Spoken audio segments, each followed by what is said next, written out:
पिण्याचे पाणी व वीज पुरवठ्याच्या मागणीसाठी भारतीय कम्युनिस्ट पक्षाचे जिल्हा अधिकारी कार्यालयासमोर आंदोलन करण्यात आले। SC/ST आणि आदिवासी समाजाचे प्रश्न जर गांभीर्याने घेत नसेल तर भारतीय कम्युनिस्ट पक्ष या अधिकाऱ्यांना खुर्चीवर बसू देणार नाही ही भूमिका घेऊन रस्त्यावर उतरू।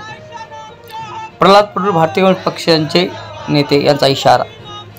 जालन्यातील हस्ती पिंपळगाव व ढगी बोरगाव येथील नागरिकांच्या मूलभूत सुविधांपासून वंचित असून त्यांना साधे पिण्याचे पाणी मिळत नाहीये। एकीकडे शासन हर घर नल योजना राबवतात, मग खरंच या योजना नागरिकांपर्यंत का पोहोचल्या नाहीत? जालन्यातील हस्ती पिंपळगाव येथील महिला यांनी गेल्या 3 महिन्यांपासून पिण्याचे पाणी उपलब्ध नसल्याचं या महिलेने म्हटले आहे।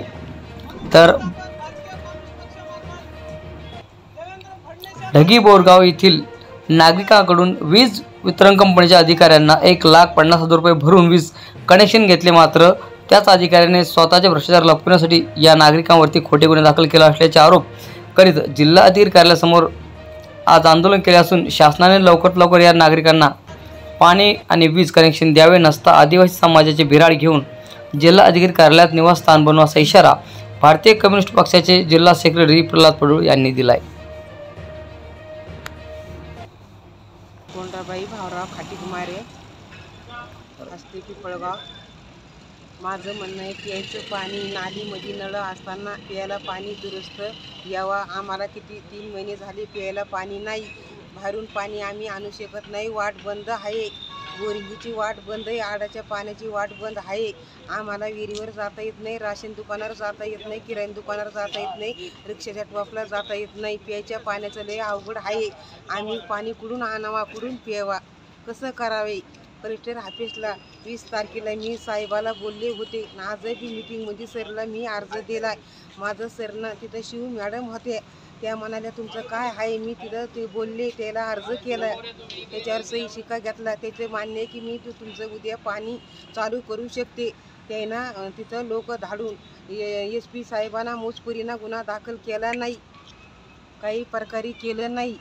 त्यांना हस्ती पिंपळगावला येऊन गरमशेख मॅडम, सरपंच, योग्य सरपंच, कैलास सरपंच, इला सरपंच, गरमशेख मॅडम, साबळे मॅडम, अफसरभाई शेख, कोण्या प्रकारचं त्यांना काही दखल घेतलेली नाही, लोणी केलेली नाही।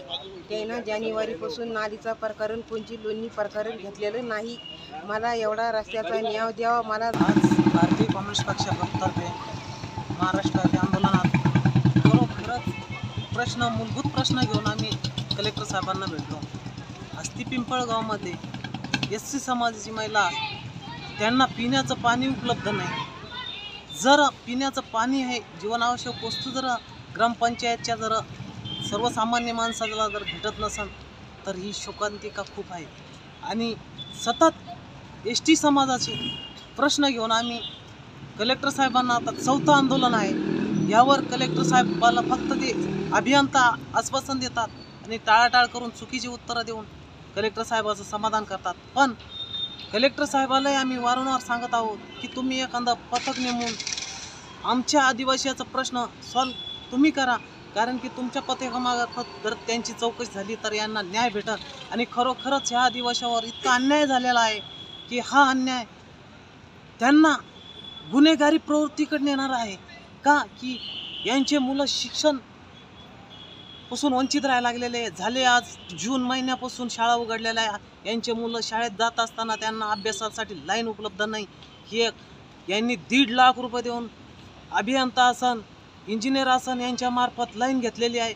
आणि यांचा भ्रष्टाचार लपवण्यासाठी, यांनी यांच्या खोट्यापणा लपवण्यासाठी यांच्यावर खोटे गुन्हे दाखल करून त्यांचा बसलेला DP उतरून घेऊन यांची लाईट कट केलेली आहे। तर आज आम्ही कलेक्टर साहेबांना भेटलो आहोत। यानंतर जर त्यांना लवकरात लवकर लाईन उपलब्ध झाली नाही तर आम्ही खरोखर आदिवासीचं बिराडा घेऊन या कलेक्टर ऑफिसमध्ये निवासस्थान बनवू, अशी एक आम्ही भारतीय कम्युनिस्ट पक्षामार्फत एक जिल्हा अधिकाऱ्यांना सूचना देत आहोत। आणि येणाऱ्या काळात खरोखर SC समाज असन, ST समाज असन, असे प्रश्न जर गांभीर्याने घेत नसन तर यावर निश्चित भारतीय कम्युनिस्ट पक्ष विचार करेल आणि खरोखर ह्या अधिकाऱ्यांना खुर्चीवर बसू दिल्या जाणार नाही, ही भूमिका घेऊन मी भारतीय कम्युनिस्ट पक्षातर्फे रस्त्यावर उतरेल।